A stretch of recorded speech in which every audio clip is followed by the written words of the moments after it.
I'm really excited to be talking about the brutal truth of running a family business. A family business is really tough, but it's profoundly rewarding. People misconstrue and they think that you're two brothers competing against each other, but it's not the case. It's you and I competing against the market. And we very quickly, over time, realized that when we work together and we leverage off of each other's strengths, there's a lot more to gain. However, it wasn't such an easy road along the way. Absolutely. I think one of the misconceptions is that there's a power dynamic and that there's perhaps a little bit more leeway on accountability.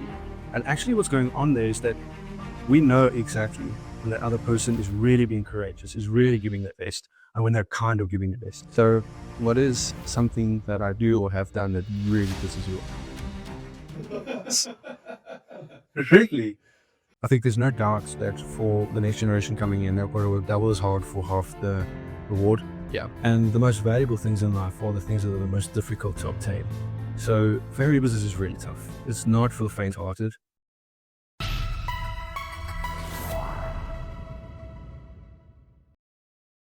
So, welcome everybody. This is our very first episode of Beyond the Eye with Jason and Carl. I'm Jason. I'm Carl.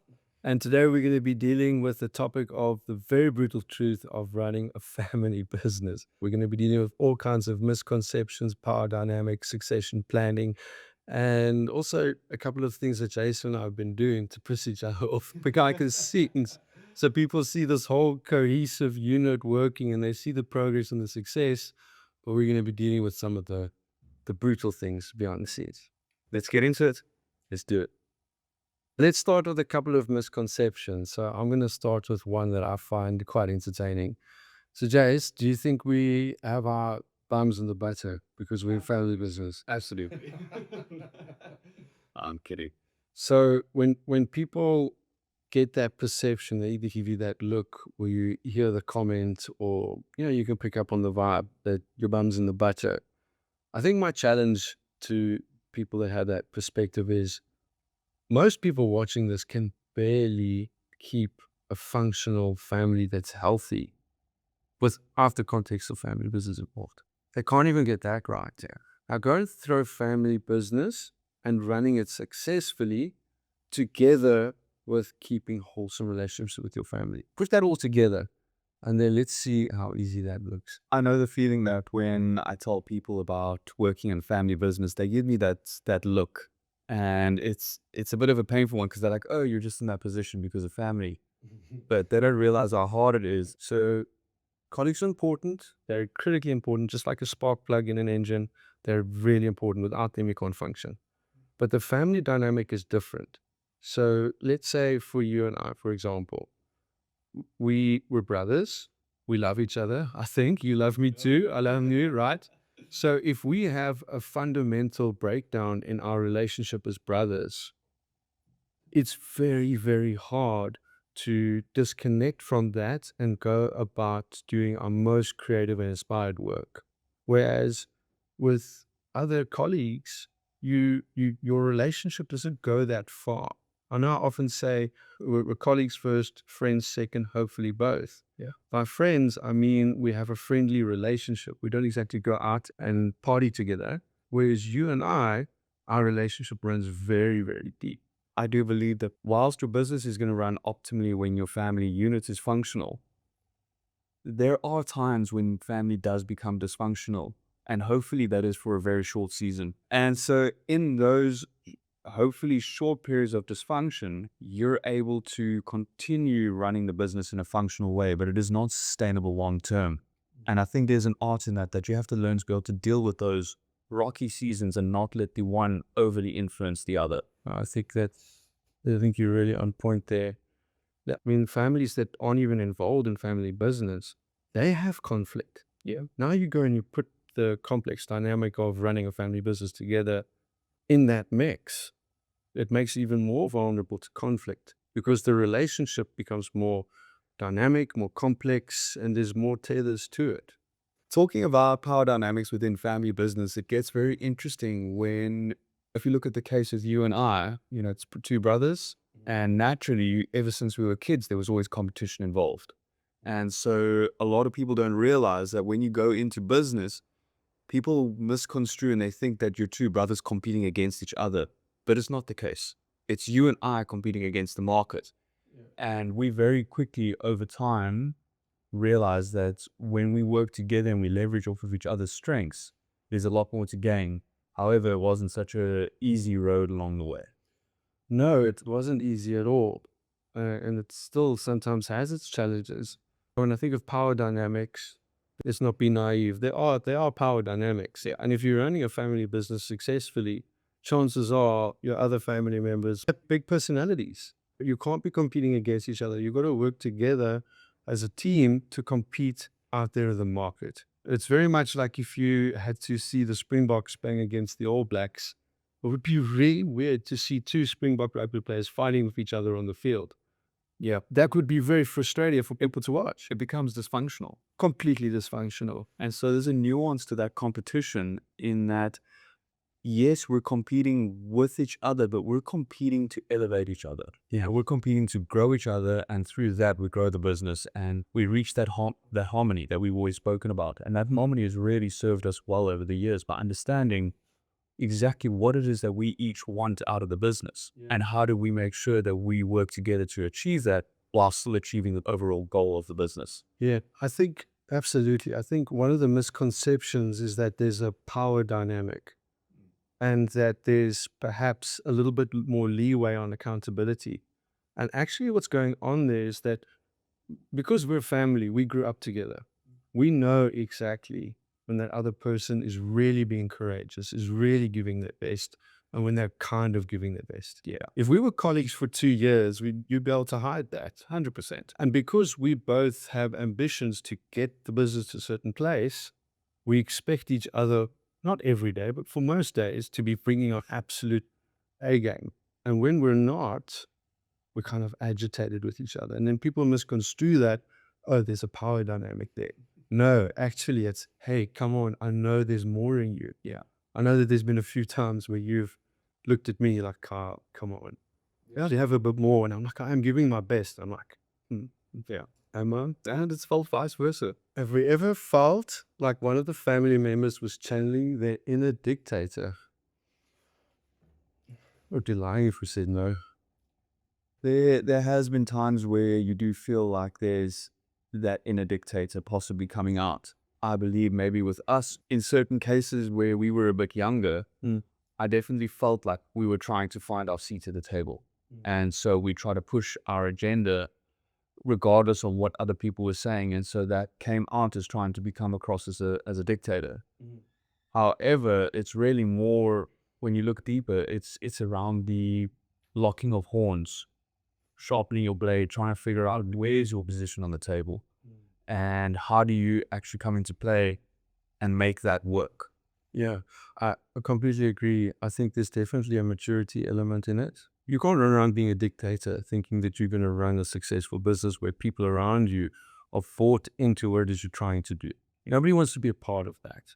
So it's always better to rather take a more consultative approach and get everybody truly bought into what you're doing. I think the times where that dictator type of style comes out is where one of us sees something, be it an opportunity or a problem, and they're failing to relay that to the others effectively, either in how they're communicating it, the others aren't really hearing the other person, they're listening to answer back, or a bit of both. Yeah, it's at that point where you fail to achieve that buy-in from the other stakeholders. Yeah. And that's what I was trying to get at earlier, is that during your younger season, you're trying to figure out, how do I get that buy-in? And you get frustrated when you don't get the buy-in, and you actually learn how to navigate that a bit better. Or you're getting the buy-in, it's just not happening as quickly as you'd like. Also, I think there's definitely a patience factor in there as well. Addressing boundaries and the tolls that come with working with family, I can think back on a time when, obviously we worked together Monday to Friday, 8 till 5. And there was a time when we used to live together even for about 2 years. So now you're working together in early 20s. Yeah, you're bad. So you're working together, you're living together.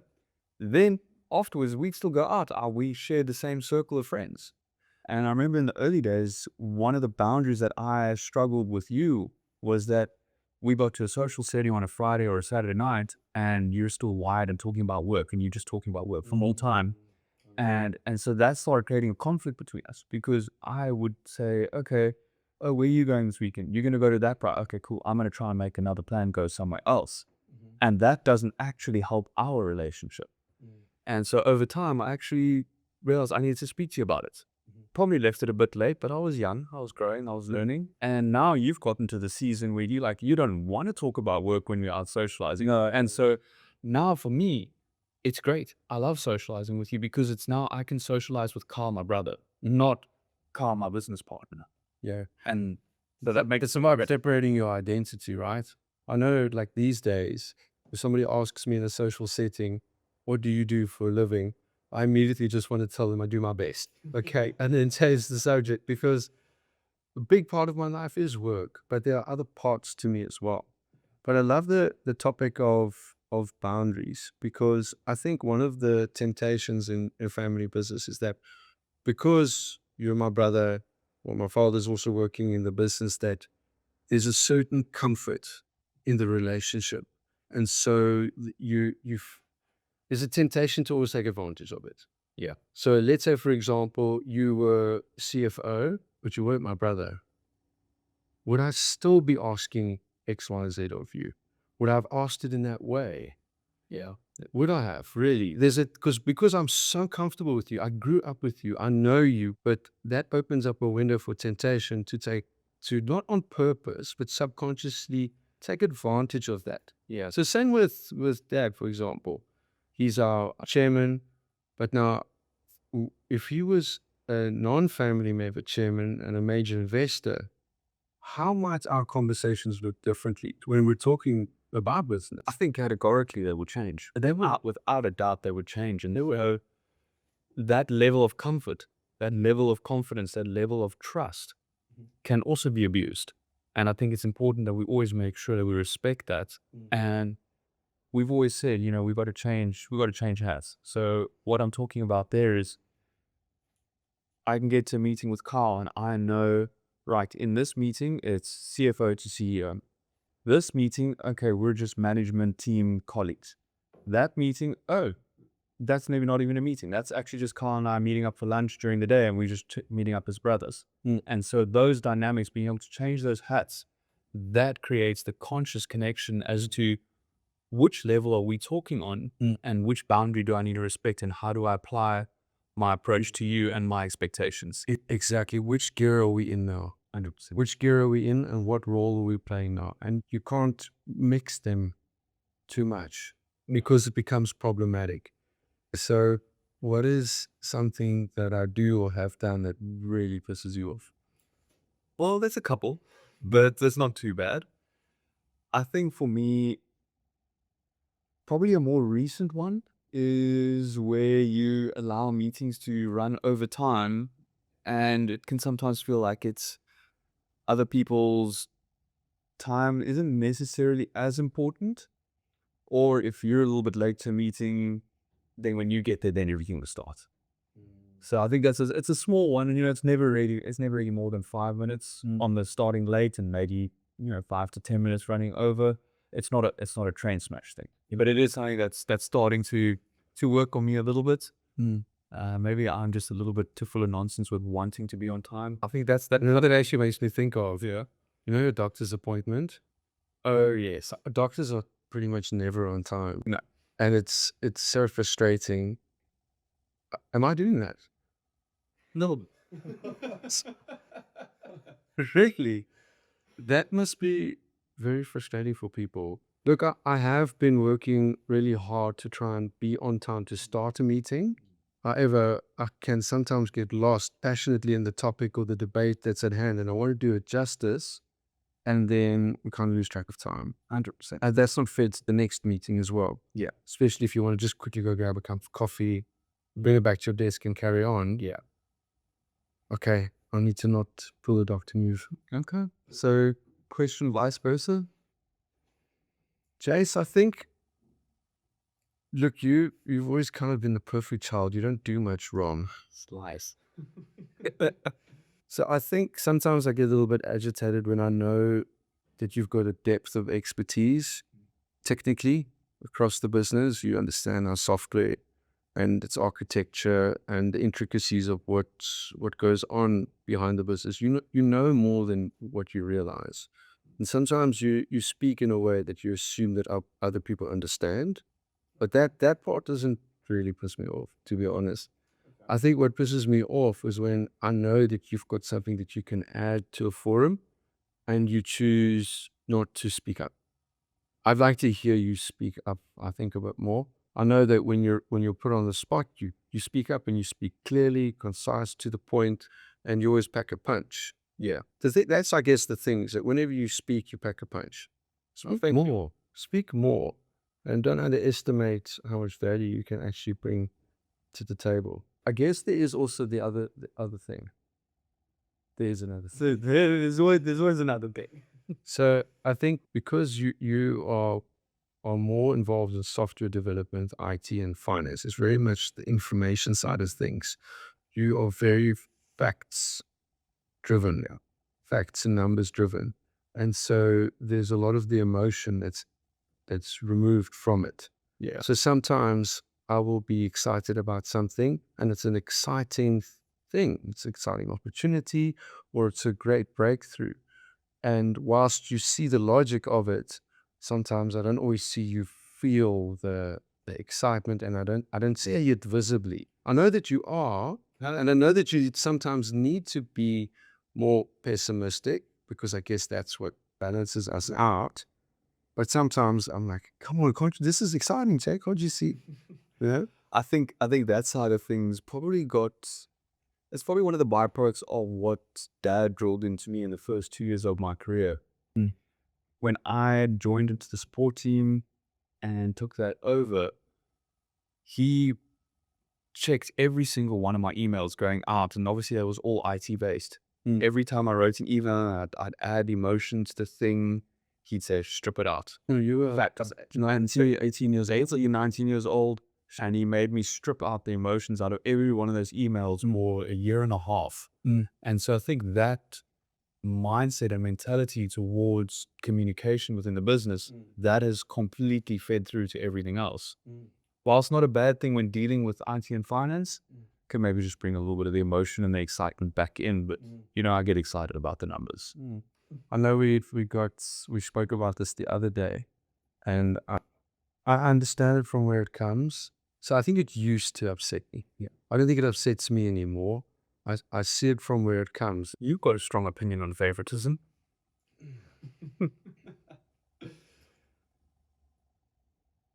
No comment. So I think that favoritism, I don't think it's practically realistic to simply just have a favorite. So I know that there are traits within you that are stronger and shine brighter than those traits that are in me. I think we've got to, when it comes to favoritism, I think you've got to see that each person in the team is unique, and what you bring to the table is a unique ingredient. You've got to be clear about what those unique ingredients are, celebrate them for what they are, and then don't be sensitive about the differences.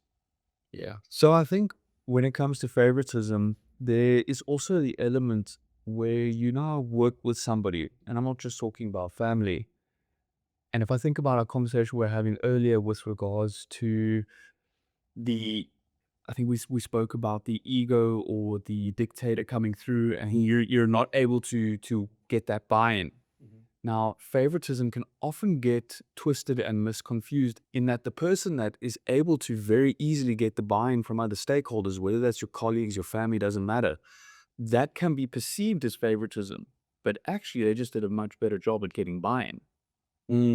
And so I think there's a unique dynamic in there. Sometimes there's a micro favoritism. I mean, if you think about it, you work with several colleagues. The person that is engaging, the person that is, all of them being equal in terms of capability, if somebody is communicate on your style the way you like to communicate, you're naturally going to gravitate towards them, but it's not necessarily favoritism, but it can be perceived that way. Actually, I think you're spot on. So instead of seeing it as favoritism, rather try and understand what did that person do to get that outcome, and how can you learn from it? Yes. Because when you're coming in from a favoritism mindset, you're already coming in with insecurity. Figure out, what did that person do? What are they doing that's different to you that you can learn from them? Did they come to the conversation more prepared? Were they more calm when they relate the topic? Did they choose their timing better? Did they explain it differently? Yeah. Were they shorter, more concise and to the point, or did they elaborate in more detail? Did they start with background context? Yeah. Because maybe there's a lesson in it. So put your ego aside and stop. Don't label it favoritism and say, right, how can I use this as a learning opportunity? Exactly. So I think you hit that one on the note. So, how would you go about preparing the next generation for going into family business and making sure that they don't completely go AWOL and run for the hills? Well, I think we thought of running for the hills a good few times. I know I did. At least once or twice. I think there's no doubt that for the next generation coming in, they've got to work double as hard for half the reward. Yeah. Just because of their surname. And that is it can be a bit of a burden as much as it's a privilege. And I think that needs to be explained up front. I know that was explained for us, but I think no doubt for any family business, you've got to understand that you coming in as the next generation, you've got to win the stakeholders over authentically and genuinely. You cannot come to the table with a sense of entitlement, or that you are, coming in on a, yeah, no, what would you call it? You can't come in entitled. Yeah. You have to earn your seat at the table even more than the next person, specifically because you're a family member. I think there's a different element to preparing the next generation, and it really comes down to what I believe is that the biggest battle is for that next generation. It's actually with that person in and of themselves, because that person needs to realize what they're doing, what's going on around them, and why are certain things being played out the way they're being played out. You can talk about a couple of different things, saying, I've heard people talk about, okay, I don't want to be under my mother or father's shadow going into this business. I know we've had to deal with that one head on. So we battled with it. And it's realizing that you're not getting cast under the shadow, but actually that you're going to grow into the shadow. You're going to become the tree that's going to cast the shade. You're extending the shade. You're extending it. And it's dealing with that internal battle. It's dealing with the blade sharpening, where that can come across as either that dictator behavior, or it can come across as you're being pushed around within the business, or you're being mistreated, any one of those things. And actually you're being prepared, you're being groomed, you're being trained up, skilled and refined into the next generation that can actually take this business, not get it handed over to you and then run it into the toilet, but actually take it and move it to the next step and keep going, so that when the next generation comes along, they can keep moving it forward as well. I think that's the terminology there is key. Was the business handed over, or did you take over? And did the other party willingly let go? Yeah. And it's being getting yourself prepared. Yeah. When we have strong debates about issues where they didn't even agree with himself. He was just trying to check and see if you can handle the he's a debate. 100%. And the next generation needs to realize, I guess in our case, when we get there to the next generation, we're going to have to make sure they understand what's going on. Not to just be like, oh, okay, that's what you're doing, therefore I can just ride along the way. But no, you still have to go through your paces. It's still going to be tough. It's still going to be hard. So that when you get there, you're capable. Yeah.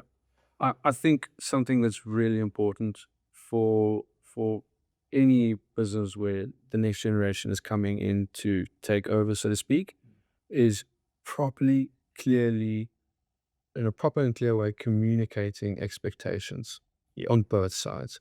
Where there's a failure to communicate expectations, that's where resent, bitterness, insecurity, and all the non-civilized things come apart. So the more clearly those expectations can be communicated from both parties, the better. So quite literally, what I would suggest is that You peg out your milestones, you plan them out. Year 1, 2, 3, 4, and you literally plan it out over 10 years even, and say, these are the milestones that we are going to achieve. This is what the one side is going to do, and this is what the other side is going to do. And write it down. Yeah. Write it down. Ideally, it would be a contract. If it's not a contract that's actually signed, it could just be written down. And you put that down and you shake on it and you stick to it. Yeah. So if you're the next line coming in and you're expected to do X, Y, Z, do it damn well. Okay, so do we have a fear that what we hand over will be worth taking over? I don't have that fear. I think for me, I'm so fixated on making sure that it works that I just feel like failure is not an option. It's just not an option. I've got too much skin in the game. I know that you do. I'm not naive to the fact that we might have difficult patches. Yeah. That's okay.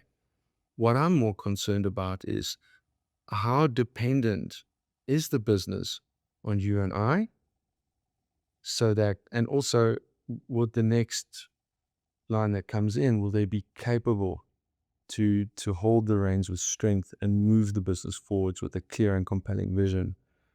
I think it's the preparation that worries me more than the value of the asset. I think you touch on a good point there, being that preparation.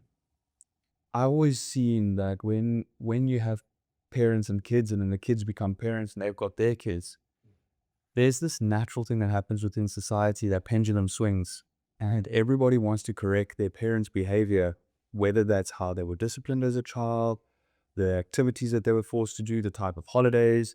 They do some change, and a lot of times, as humans do, we overcorrect. So I think for me, my fear there is that as our next generation comes into this, I don't want us to end up overcorrecting that pendulum on any type of thing that we deemed in our personal experience of how we were groomed into the business. I don't want that pendulum to overswing on the other side. But are you not touching on this major social experiment that's happening in the world now where, I mean, let's be honest, kids these days are bubble wrapped. Yeah, gentle parenting. Gentle parenting. And I'm not saying I'm against it. I gentle parent Troy, but this is a new concept to society. Yeah. And what impact might that have? I don't know. Yeah. So I'm I'm gonna avoid talking about the parenting specifically, but more just about the grooming. I think that's where my fear lies, is that I don't want either of us to, in any particular area, overcorrect, undercorrect, or we must make sure that that thing falls exactly where it should be, and so that our kids one day are set up to be in the strongest possible position. I've actually got a thought on this one. So it's perfectly natural and normal and okay to take from your folks the parts that you did like and embrace them fully. Gracefully set aside the ones that you didn't really like. Gracefully, because they're not perfect, nobody is. And then introduce some of your own. I think the tip that I would give my kids one day, or anybody else that's going into the next line or next generational line of their business, don't just see the blade sharpening as being pushed in a corner or you being put on the spot. See it for what it is. It's the sharpening of your blade. It's preparing you, upskilling you. And I think that Dave Ramsey's advice to plan for succession planning is absolutely critical. If you want family business to work, you have to make sure that you introduce the next generation as young as possible. And if you're that young one being introduced, don't be naive. Take the opportunity. If you're getting the opportunity for a school holiday job, doing whatever entry-level job that is within that company, you're getting exposure. That counts for a hell of a lot when you get 10, 15, 20 years down the line and somebody new joins your business and they're like, oh, you're just a family member. What do you know? And you can say, no, listen, yeah. When I was high school and in my mid-teens, I was already doing this entry-level job. I understand this business from the ground right to the top. And that gives you real credibility. So what I'm hearing you say is that be very on purpose around exposure early on. Yeah. As much exposure as possible. That's obviously age appropriate, but expose them early on. Then the other one is be clear around what is the biggest part of the next line coming in. Capability. Yeah, we'll work on the business. Don't worry. We'll move the business forward. But the next time coming in has to work on becoming capable. Yeah. And that is definitely not bums in the butter stuff. Yeah. So don't think that just because you're coming into a family business that it's now going to be an easier path. There's more opportunity. Definitely there's more opportunity, and you should be grateful for it. But it's going to be tough. Yeah. And What you make of it. exactly. So for those of you listening, my closing bit of advice is if you're in the seat of how to go into family business or you've just joined as a next generation, take the opportunity, work with it. Take the exposure, take the blade sharpening and use it to your advantage. Don't stop. Those fruits pay off in 5, 10, 15 years. That's when it really starts coming around. And for those of you that are further along and you're about to bring the next generation and you're wondering whether you should or shouldn't have your son or your daughter join your business, give them a chance. Expose them. Let them see what you're doing. Let them see, find their curiosity within your workspace and help them to be channeled into what they're curious about, as opposed to forcing them in a direction where you might necessarily want them. And if you get them where they're curious, I think you'll end up with a great recipe. Yeah, I love that. I think for me, my key takeaway would be if it was easy, everyone would be doing it. And that's not the case. And the most valuable things in life are the things that are the most difficult to obtain. So family business is really tough. It's not for the faint-hearted. It's not, but it's profoundly rewarding. And it's a great joy to work with partners that you really can trust. Yeah. Genuinely, that really want you to succeed and are there with you through thick and thin. That's it. Thanks for joining us, guys. So, if you are working in a family business as a family member and you have comments or questions, please put them in the comment section below. Or if you are a non family member colleague working in a family business and you've got some advice that you would like to share for family members that are running that business, put them in the comments below. Otherwise, we're going to be covering all kinds of topics in and around the retail industry. So subscribe so that you can check those out when they're available.